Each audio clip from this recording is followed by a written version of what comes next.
जय जगन्नाथ, जय पंचसखा। सत्य मालिका का और एक नया अध्याय को सबको प्रणाम और स्वागत। सारा भारतवर्ष में और सारा विश्व में अभी शारदीय दुर्गा पूजा चल रहा है। माँ देवी दुर्गा का आगमन हुआ है। ये पवित्र दिन में हर भक्त लोगों को यह धर्मदास का अनंत कोटि प्रणाम। और आज एक सुंदर प्रसंग विचार करेंगे। जब सत्संग होता है, भगवान कलिके जी का सत्संग होता है और श्री गुरु माधव जी का सत्संग होता है और जब अभिराम परमहंस जी का सत्संग होता है, तभी पहले दुर्गा माधव स्तुति को बोला जाता है और हर लोग ये पवित्र स्तुति को पाठ करते हैं। ये क्यों? और ये दुर्गा माधव स्तुति कब सृष्टि हुआ और क्यों सृष्टि हुआ, इसको कौन लिखे? अभिराम परमहंस, जो ठाकुर अभिराम परमहंस जगत गुरु है, उन्होंने दुर्गा माधव स्तुति को लिखे। परंतु कैसे लिखे? 1935 मसीहा में, 1924 में श्री गुरु माधव जन्म हुए। गुरु माधव जी का पिता विद्याधर को ठाकुर अभिराम परमहंस स्वयं निमंत्रण किए और बोले, आपका बेटा माधव जी को लेकर थोड़ा हमारा आश्रम आओ। और इसी समय प्रभु जी का पिता, माधव जी का पिता विद्याधर ठाकुर अभिराम परमहंस जी का बात माने और पवित्र राधाष्टमी, जिस दिन माँ राधा रानी का जन्मदिन है, इसी दिन में उड़ीसा का पुरी जिला में कोणास ब्लॉक में अभिराम परमहंस जी का जो आश्रम है करमड़ा, इसी पवित्र क्षेत्र को लेकर गए और सत्संग चलता था। और दिन का बाद रात हो गया है और सब देखते हैं ठाकुर अभिराम परमहंस सत्संग के लिए सिंहासन को विराजमान नहीं करते। इतना लेट क्यों किए? तो सब सोचते हैं। और इसी समय जब देखे ये माधव जी को ढूंढे, माधव छोटा बच्चा थे 11 साल का, और माधव जी को ढूंढे तो माधव मिले नहीं। परंतु इसी समय अभिराम परमहंस अपना कक्ष में स्वयं दर्शन कर रहे हैं। किसको? ना माधव जी को। कैसे रूप में? ना माँ राधा रानी स्वयं दुर्गा रूप धारण करके और माधव जी को अपना गोद में लिए। और इसी समय अभिराम परमहंस पवित्र दर्शन किए और उन्होंने लिखे, क्या लिखे? जय हे दुर्गा माधव कृपामय कृपामय, दुर्गांकु सेवी माधव हुईले म दिया साई। जय हे दुर्गा माधव। दुर्गा है कृपामयी और माधव है कृपामय, इसलिए अभिराम परमहंस लिखे, जय हे दुर्गा माधव कृपामय कृपामयी। दुर्गा को सेवी माधव, यानी दुर्गा को माधव ने हर युग में प्रभु माधव दुर्गा जी का वंदन करके स्मरण करके वो दिया साई यानी श्रेष्ठ दिया यानी भगवान बने हैं। तो इसको सुंदर भाव में लिखते हैं, बहुरूपे जय दुर्गे व्यापी अछ सर्वठावे, रमा उमा वाणी राधा तो छड़ा अन्य के नहीं। जय हे दुर्गा माधव। और अभिराम परमहंस बोलते हैं कि माँ, तुम तो रमा उमा हो, वाणी हो, राधा हो, तुम्हारा अलावा और कोई नहीं है, स्वयं तुम हो। जय हे दुर्गा माधव कृपामय कृपामय। और क्या बोले? मदन मोहन रूपे व्यापी अछ सर्वठावे, मोहन चित मोहिलु श्री सर्वमंगला तुही। जय हे दुर्गा माधव। और अभिराम परमहंस बोले, तुम मदन मोहन के रूप में सारा विश्व में तुम्हारा लीला को प्रकाश किए हो और तुम तो देवी देवी महादेवी हो। और बोले कि इस संसार में जितना मंगल कार्य होता है तो सर्व मंगला का रूप में प्रकट होते हो माँ। और फिर क्या बोले? और अभिराम परमहंस लिखे, माधव का खेल पाई देह धरु महामाई, माधवंकु पति पुत्र रूपे खेलाउछु तुही। जय हे दुर्गा माधव। हर युग में भगवान जब जन्म होते हैं माँ दुर्गा देवी का साथ में आते हैं। कैसे?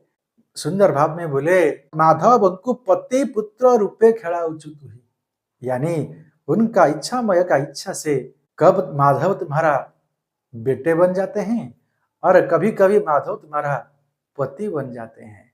तो तुम्हारी इच्छा से माँ सब हो रहा है। तो इसीलिए सुंदर भाव में अभिराम परमहंस लिखे, जब सत्य युग था, माँ अदिति का गर्भ से वामन जन्म हुए, इसी समय माँ दुर्गा का रूप में जन्म हुए थे। और जब त्रेता युग हुआ और त्रेता युग में माँ सीता देवी दुर्गा का रूप में रहकर धर्म संस्थापना काम प्रभु जी के साथ किए। और जब द्वापर युग आया तभी माँ राधा रानी स्वयं दुर्गा का रूप में प्रकट हुए थे, जन्म हुए थे और भगवान कृष्ण जी का साथ लीला रचाए।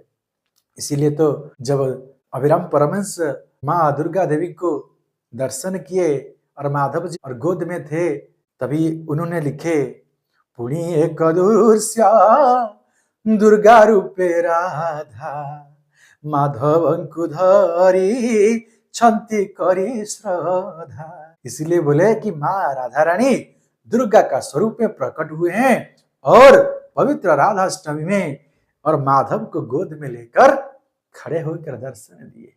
और इसी समय और क्या हुआ, न बलदेव आसी अनंत रूप रे ढांकी रही छंती माधव शिरे। और स्वयं बलदेव शेषनाग आकर माधव का मस्तक में ढंग के रखे हैं और माँ राधा रानी दुर्गा के रूप में अभिराम परमहंस जी को दर्शन देते हैं। और आश्रम में सब जगह पर ढूंढते हैं, माधव कहाँ गए, माधव कहाँ गए, परंतु माधव इसी समय माँ राधा रानी का गोद में थे। और अभिराम साक्षात दर्शन करते हैं और ये सुंदर गीत को लिखते हैं, जय हे दुर्गा माधव कृपामय कृपामयी। और फिर क्या बोले, माधव को दुर्गा कोड़े जेहू देखे बेनी डोले। माधव जी को माँ दुर्गा का गोद में इस पवित्र मानव बेनी नेत्र में जो दिखता है, जो दर्शन करता है, ताहार भाग्यर कथा ब्रह्मा शिवे न जो गाई जय हे दुर्गा माधव। इनका इतना बड़ा भाग्य हो जाता है जैसे ब्रह्मा और शिव का नहीं होता है।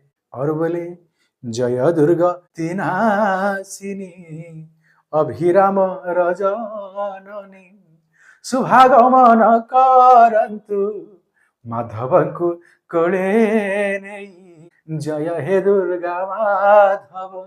और अभिराम परमहंस लिखे कि जय दुर्गा तीनासिनी, सकल दुर्ग को सकल विपद को जो खंडन करती है जो माँ, वही है दुर्गति नाशिनी। जय दुर्गति नाशिनी अभिराम का जननी। अरे अभिराम माँ, तू तो मेरा जननी हो, मेरा माता हो। और क्या बोले, शुभागमन करंतु माधव को कोले नहीं। और माधव जी को तो ये दर्शन किए, फिर क्यों बोले कि तुम शुभ आगमन करो।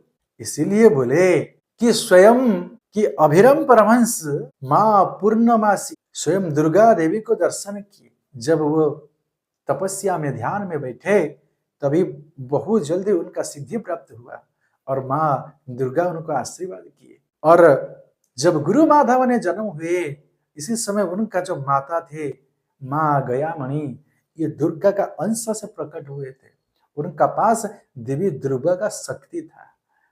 तो फिर वो तो जन्म हो चुके थे, परंतु माधव को क्यों ऐसे बोले अभिराम परमहंस, शुभागमन करंतु, तुम जल्दी से जल्दी आगमन करो, आ जाओ। कैसे, ना माधव को कोले नहीं, यानी माधव जी को आप गोद में लेकर पुनः आगमन करो। इतना बड़ा तत्व को सुंदर भाव में अभिराम परमहंस लिखिए। क्यों लिखे, आज तक इस तत्व को कोई नहीं जानता था। अभिराम परमहंस जी का इस दास का ऊपर कृपा हुआ, गुरु माधव जी का ये दास का ऊपर कृपा हुआ और भगवान कल्कि देव ने स्वयं निर्देश दिए हैं।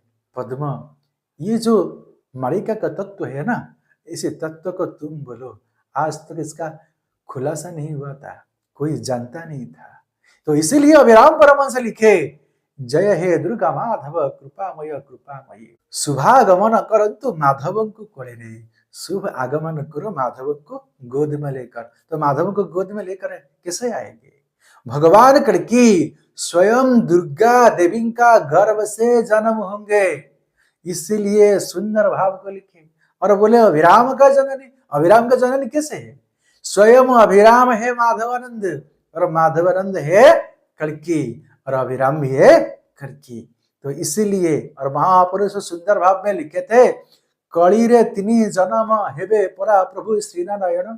और कलिजुग का अंत का समय पर वो 3 तो जन्म लेंगे, अभिराम परमहंस, दूसरा जन्म है माधव और तीसरा जन्म है सत्य अनंत माधव यानी भगवान कल्की देव। तो कैसे होंगे, ये कैसे रहस्य उनका अंदर छिपा है, इसका बारे में अगले सत्संग में विचार करेंगे। और अभिराम परमहंस इसीलिए लिखे थे, दुर्गा माधवंक खेल देखिबाकू आखर हेलाणी बेल, कहे अभिराम कालक धम छपने सरीव खेल।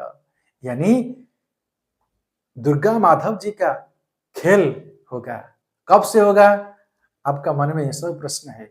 प्रभु जी ने जितना प्रेरणा दिए हैं, दुर्गा पूजा होता है, इसी पवित्र दिन से धर्म संस्थापना का कार्य शुरू होगा, कोई जाने या अनजाने।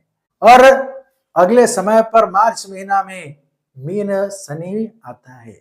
पिछले 5000 साल पहले ऐसा घटना नहीं घटा था। अभी जो समय आने वाला है, मनुष्य समाज को एक बड़ा ध्वंस दिखाई देगा। मनुष्य समाज देखेगा अपना आंख से, जो धर्म में रहेगा वो रहेगा, जो धर्म में नहीं रहेगा वह सत्य युग के लिए नहीं रहेगा। मनुष्य तो जन्म हुआ है, मृत्यु तो होगा, परंतु सत्य युग के लिए नहीं जाएगा। तो मनुष्य समाज का उद्धार कैसे होगा? और ये दुर्गा माधव खेल करेंगे। कैसा खेल करेंगे?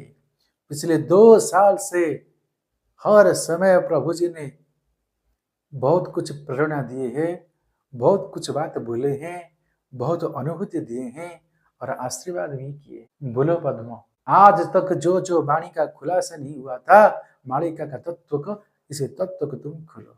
इसलिए अब अभिराम परमहंस जी का बात से शुरू किए थे, उसका बाद फिर प्रभु आशीर्वाद किए, बोले तो गुरु माधव जी के बारे में बोलो, जो महापुरुष का अच्युत आनंद तेरा जन्म है, उनका बारे में। और अगले समय पर भगवान कल्की जी के बारे में सत्संग में विचार रहेगा। परंतु आप हर एपिसोड को ध्यान से देखिए। जो लोग भक्त है, मालिका को ढूंढते हैं, भगवान कल्की जी को ढूंढते हैं, ये समय चला जाएगा, परंतु प्रभु जी का लीला का कीर्ति रहेगा। आज हम सत्य तत्व आधार पर कली कुछ कुछ ग्रंथ लिखा है, इसीलिए हम पढ़ते हैं, जानते हैं। तो अगर आज ये तत्व नहीं प्रकाश होगा, फिर बाद में क्या होगा? इतना लीला किए हैं पंच सखाओं ने, तो आज तक ये प्रकाश नहीं हुआ था। इसलिए महापुरुष बोले कि दुर्गा माधव का खेल होगा अगले समय पर, और सब लोग सुधर्मा सभा में मिलोगे। हम अगले समय पर सत्संग में और कुछ दिव्य वाणी को प्रदान करूंगा, सत्संग में विचार करूंगा। और हम सबको प्रार्थना करते हैं कि ये पवित्र दुर्गा पूजा में माँ देवी दुर्गा और माधव सबका मंगल करे, सबका कल्याण करे। आज के लिए सत्संग को वहीं पर विराम देते हैं। जय जगन्नाथ, जय पंचसखा, जय श्री माधव, जय श्री माधव, जय श्री माधव।